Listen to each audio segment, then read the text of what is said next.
Pourquoi lire? Prêt à penser l'IA, dernier clou dans le cercueil de l'éducation nationale d'Olivier Luzetti. Édition Éric Bonnier.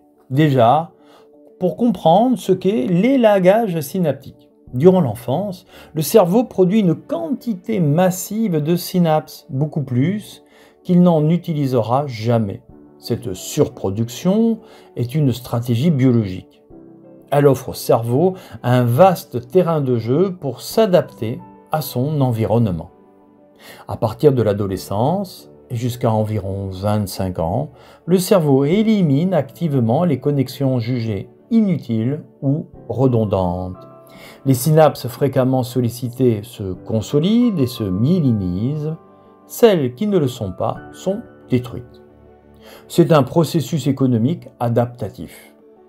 Imaginez une forêt dense, où seuls les sentiers souvent empruntés sont entretenus, les autres disparaissent sous la végétation. Normalement, cet élagage est bénéfique.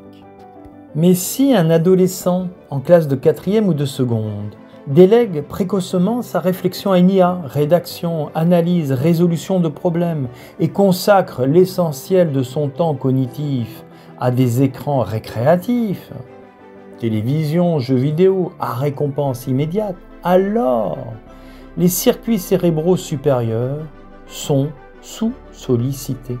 C'est là un risque majeur de sous-construction cérébrale, car les circuits peu activés, interprétés comme inutiles par le cerveau, sont élagués définitivement comme les branches d'un arbre qui ne porte nul fruit. Ce qui n'a pas été construit avant 25 ans ne peut pas être reconstruit à l'identique.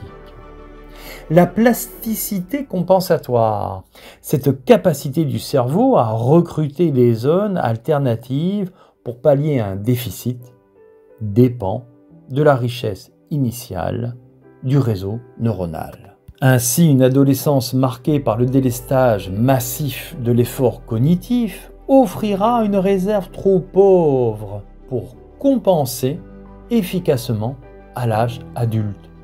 Le cerveau ne construira pas, il bricolera.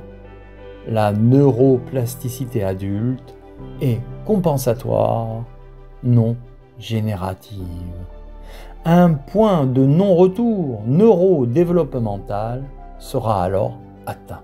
Ce ne sera pas Alzheimer, mais ce sera un Alzheimer civilisationnel.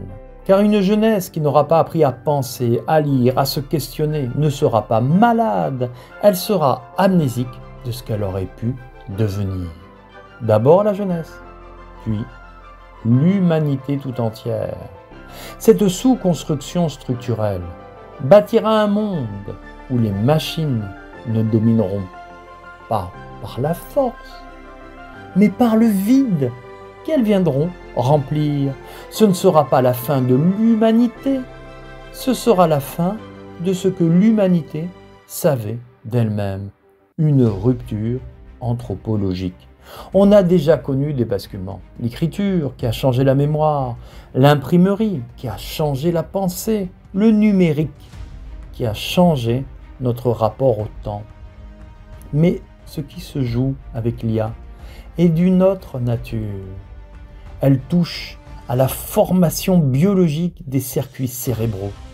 On ne change plus seulement les outils, on change les cerveaux.